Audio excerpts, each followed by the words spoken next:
What's up with Satan this week?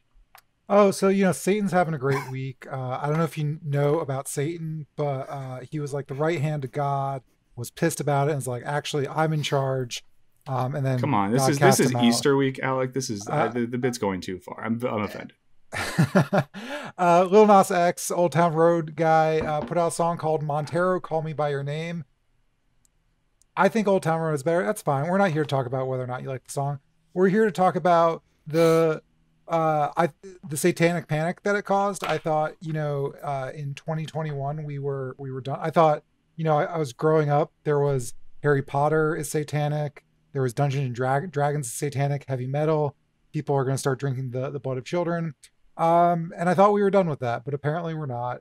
Lil Nas X. So for context, this video starts with the artist kind of like an imagination land where desires can't be suppressed. It's very kind of Adam and Eve. There's a serpent around a tree.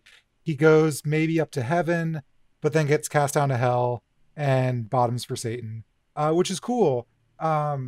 People are not happy about it. Here's from a Complex article, also talking about WAP, which I believe stands for wet ass P word. Uh, both WAP and Montero were also Thought he was gonna say it. Everyone, I thought he was gonna say it. I So got did real I. I excited. was like, what? Are we that kind of podcast now? This is from Complex. Both WAP and Montero were also criticized on the grounds that they corrupted children. Last night, joiner Lucas saluted Nas X for the video, quote, creating viral moments, making people talk, and creating content he already knew he was going to react to, end quote. He called it a formula guaranteed to work, but then tweeted a sentiment that essentially stated Lil Nas X should be cognizant of kids in his creative process because children liked Old Town Road and subscribed to him on YouTube. Nas X succinctly replied, I literally sing about lean. That's codeine infused drink for people unaware. Lean and adultery in Old Town Road. You decide to let your children listen, blame yourself. I really like Lil Nas X just dunking on people. I think more than his music, that's kind of what I like most about him. Yeah, he did some elite posting this week, just elite level posting. We're gonna get into some. Sorry. This is later in that Complex article. There were several politicians who used WAP as low-hanging fruit to portray themselves as morally upright figures last election season. Just a couple days after Montero, Nas X announced Satan Sneakers, a limited edition rendering of the Air Max 97s with reference to the Bible verse Luke 10:18, which says, he replied, I saw Satan fall like lightning from heaven. South Dakota Governor Kristi Noem came out against the shoes on Twitter, blustering, our kids are being told that this kind of product is not only okay, it's exclusive, but you know what's more exclusive? Their God-given eternal soul.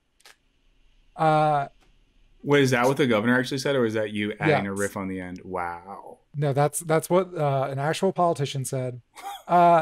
Things escalated in a variety of ways. The Kent State gun girl, who got famous for carrying around guns, was mad. At which point, Lil Nas X threatened to fuck her dad. It was a whole thing. But yeah, I mean, first things first. What do you all think?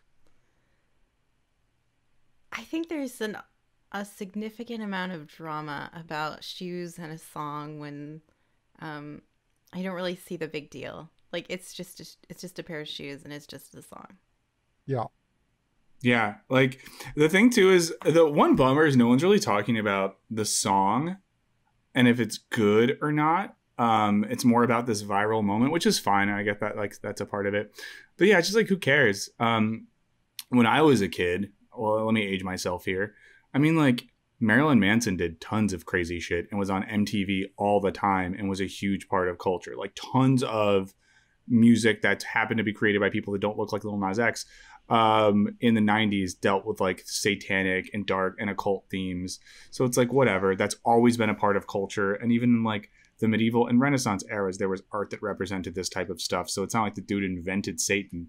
And in the shoes as well. It's like, sure, some company made some like special shoes for the video. Like who cares? It's kind of fun. And then the whole thing around like, well, what about kids? Like, are you telling me that all of human culture, all of art, music, literature should constrain itself because of the potential that a precocious 14-year-old is going to read or listen to it? Like that's just going to happen. And if you're a parent and you care about this stuff, then I guess, I don't know, like lock your kid in a closet without its iPad. Also, if some 14-year-old is like, when I grow up, I want to fuck Satan, like, I see no harm in that. You know, like what You're is not Satan ever going done? to. It's not like my kid says, like, I want to grow up and like fuck Tom Brady. And I'm like, okay, Tom Brady is a person who exists. Maybe you're going to have sex with Tom Brady one day. You're not going to have sex with Satan. And then maybe that's a conversation you have with your kid. Like, well, what does that mean? You desire darkness and transgression. What does that say about your psychology? What are you transgressing against? Let's get to the bottom of that. Is And this you could have really a the best discussion. demon to want to fuck? Like, what about Baphomet? What about Mammon? Like, there are Why other do you demons know out all there. these demons? I bet Serby doesn't know the names of demons. That's a good thing, by the way, Serby. I think because you're a well-adjusted person, you can't just list off demons like they're Pokemon cards. There is a component, I think you're touching on this, which is like, I think it's very funny, but at the same time, I feel like I'm being conned into caring. Mhm. Because I mean, Marilyn Manson in the 90s, his business model as a musician was to like offend conservative evangelical Christians who would like protest his concerts, and like he would cash in because angsty 14-year-olds could be like, I'm deep and dark because I like things that look like the devil. But I mean, like, in a weird way, this is all coming down to like, is this just, I mean, not that the whole video and everything about it is Lil Nas X trying to sell shoes, but in a weird way, it comes down to that. Like, you know, conservatives are mad at him for like promoting Satan or whatever. And it's almost like kayfabe. Like, I think these people believe these things, but like the same people who are all about like free speech are like, oh, but not about like gay sex stuff and Satan. Like, so, you know, I think they are being hypocrites, but in a way that they don't care about, because it's all about like the projection of this thing. And on the other side, like on the left, it's like the projection of like defending Lil Nas X and needing to say like, oh, what he's doing is like super cool and important. And again, like, I'm not really here to break apart like the artistic message of it. Yeah. But, you know, when you're selling $1,000 Satan shoes, which, you know, if you're a sneakerhead and want to spend $1,000, there's a little bit of human blood in them, allegedly. I don't know, like, shoes. Is Lil Nas X dunking on Caitlyn Bennett and her poo-poo pants like just a way to sell sneakers and more albums? And at that point, should we care? Or are we complicit for caring? Yeah. Well, one thing too we should note is that when he put the video out, he posted on his Twitter like a note to himself that was to his child self, basically saying like, hey, you're confused. You feel bad about like your desires or sexuality or whatever. You shouldn't. That's awesome. You're beautiful. And that fucking rules. Yeah. And that's so important for like young people to see that message. And I think that's something like, and we brought up Marilyn Manson. Let's just make it clear too. Lil Nas X seems like a cool guy. Marilyn Manson, total piece of shit. We're not saying that he's good, because Marilyn Manson's message wasn't like affirming like queer kids that felt alienated. So I think the fact that Lil Nas X is doing that is just objectively good and cool and a great part of this. What you were just saying, Alec, reminded me too of, there's one of my favorite lines from Soren Kierkegaard, philosophy bro from Denmark.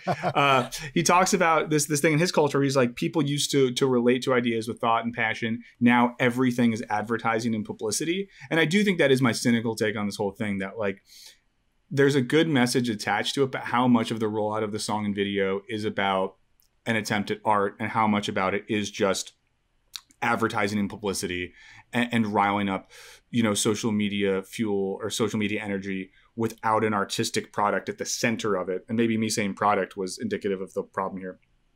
That has something to say. And I don't know, but I just think that's maybe an interesting meta question. Both can be true, right? Like, yeah, Lil Nas X is certainly doing like making artistic choices, standing for certain things, putting certain things in his art. But also I think he could be like, but also I know this is going to create a shitstorm if I like twerk on the devil. So I'm going to do that. And sometimes like provocation is the point, and that's fine. But there's a tension there that I think is interesting. Yeah. I'm always really frustrated when something will come out and you have all of these people who say things like, well, what about kids? And this is bad for children. And what are we teaching our kids? You're teaching your kids what you want to teach them. So it's a parent's responsibility. If your kid is exposed to something you don't want them exposed to, then you need to be the one to have a conversation with your child. That's what my mom did with me when like Marilyn Manson was on MTV. She'd be like, let's discuss this. Let's talk about what he's wearing. Let's talk about what he's saying. How do you feel? Do you have any questions? She wouldn't just assume, oh, great, she's going to join a satanic cult now because she was exposed to Marilyn Manson.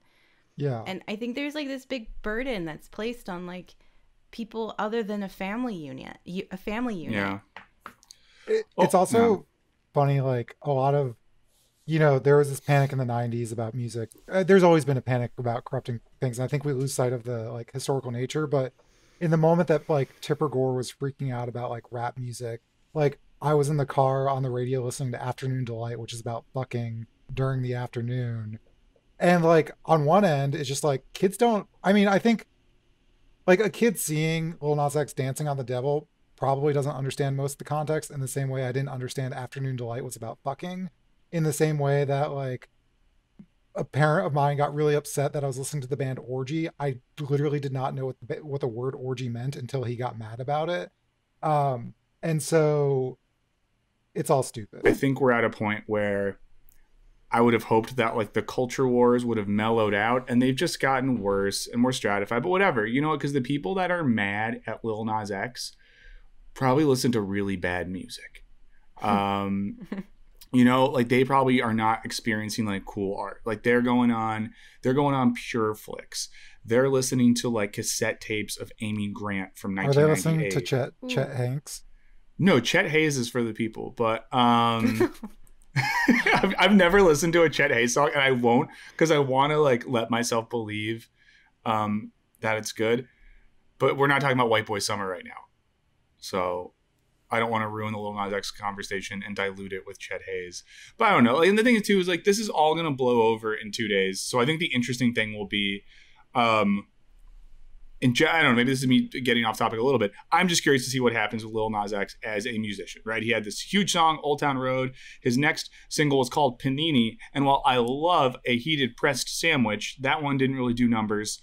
I'm curious to see what this one does. Curious to see if this dude has something to say. He's very young, pretty creative, is down with trying weird shit. So I think if anything, like it'll be cool to see what this guy does next. And he's handling it very well, all things considered, by trolling his critics.